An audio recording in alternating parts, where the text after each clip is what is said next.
Hi hello నమస్తే welcome to మళ్ళీ kitchens. ఇవాళ రెసిపీ వచ్చేసి బోటీ కర్రీ. ఇక రెసిపీ అయితే స్టార్ట్ చేసేద్దాము. ముందుగా చూపించినట్టు బోటీ క్లీన్ చేసుకొని కొంచెం ఉప్పు పసుపు వేసుకొని కడుక్కేసుకోండి. ఉప్పు పసుపు వేయటం వల్ల స్మెల్ రాకుండా ఉండిద్ది. ఇంకా మనం క్లీన్ చేసుకున్న బోటీని పొయ్యి మీద పెట్టేసుకొని కొంచెం పసుపు వేసి 1 నిమిషం మగ్గనివ్వండి. 1 నిమిషం మగ్గినాక ఒక 4 స్పూన్లు ఆయిల్ వేసేయండి. ఆయిల్ కూడా వేసినాక ఒక 4 టమాటాలు, ఒక 4 ఉల్లిపాయలు, 2 పచ్చిమిరకాయలు కట్ చేసుకొని అవి కూడా వేసేసి ఒక 5 నిమిషాలు అట్ట మగ్గనివ్వండి. మగ్గే లోపల అల్లం, చిన్నులపాయి, ధనియాలు, చెక్క, లవంగాయి పౌడర్ చేసేసుకుందాము.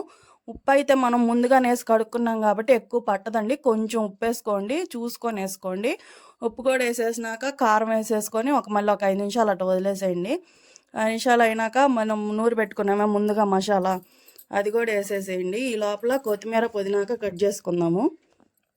పుదీనాకు వేయటం వల్ల ఏంటంటే ఫ్లేవర్ అనేది బాగుండిద్ది, అందుకని నేను పుదీనాకు వేస్తున్నాను. మన బోటీ కూర అయితే ఆల్మోస్ట్ ఉడికిపోయింది. తొక్కమని ఉడుకుతుంది చూసారా. ఇంకా ఇందాలు కట్ చేసి పెట్టుకున్నాము పుదీనాకు, అది కూడా వేసేసేయండి.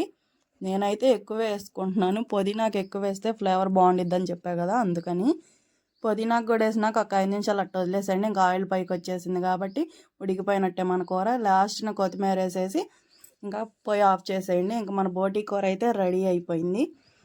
మీరు కూడా ఒకసారి ఈ రెసిపీ ట్రై చేసి ఎలా వచ్చిందో కామెంట్ చేసేయండి. నా వీడియో కానీ నచ్చితే ఒక లైక్ కొట్టి నా ఛానల్ని సబ్స్క్రైబ్ చేసుకొని నన్ను సపోర్ట్ చేయండి. Thank you.